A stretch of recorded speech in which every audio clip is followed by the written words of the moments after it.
Let's talk about writing Emmett and Josh. Emmett was my first speaking character. From the beginning, I wanted the role play to make sense, and I wanted the listening character to be a werewolf. So I wanted to provide comfort, and I also wanted that comfort to have a reason for being there. The werewolf needed to have a problem, and what better problem could you have than being a werewolf? This formed the foundation for the scene, and I built Emmett around that foundation. This method set the standard for the rest of the channel. I decided that Emmett ought to be attractive, but without a physical model, I thought that Emmett had to have an attractive personality. That means demonstrating pro-social behavior involving care, vulnerability, and courage.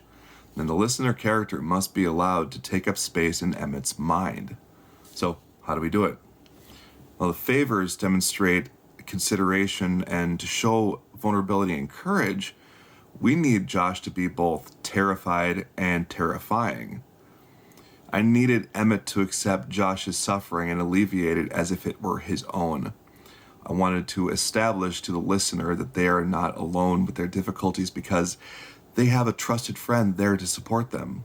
And make it clear that you are not in debt for the favor, and you never have to ask if you deserve the help, because it doesn't matter. Regardless of whether or not you think you deserve it, you're going to get it, because I said so. I wanted a good ending, and so I took the privilege as an author to make that so as well.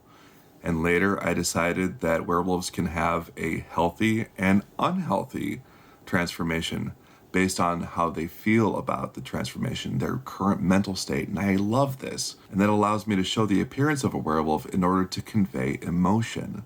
Emmett is also a trans allegory.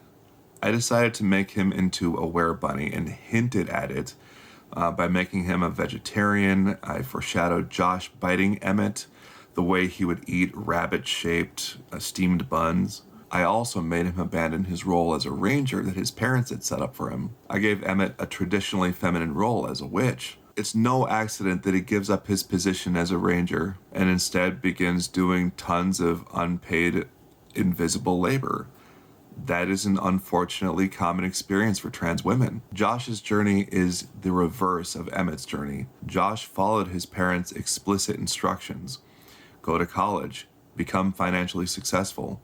What he didn't do was follow their unsaid expectations, which is to basically be a more financially successful carbon copy of his parents. His family culture only recognizes one narrow way of being, and being outside of that way is considered a failure. And this is a big reason for why Josh's character arc involves wrestling with estrangement. I started their relationship as roommates because then I could start the slow burn romance. I put a lot more emphasis on the relationship portion of the queer relationship than for it being queer. Part of that is because Emmett's gender performance involves nonconformance, which would raise a lot of questions about labels, questions that I think distract from the actual message. I like them, and I'm glad everybody else likes them. I can tell because I was not allowed to have them get married out of scene. The market demanded a proper wedding. Post a comment for what character you want to see me cover next.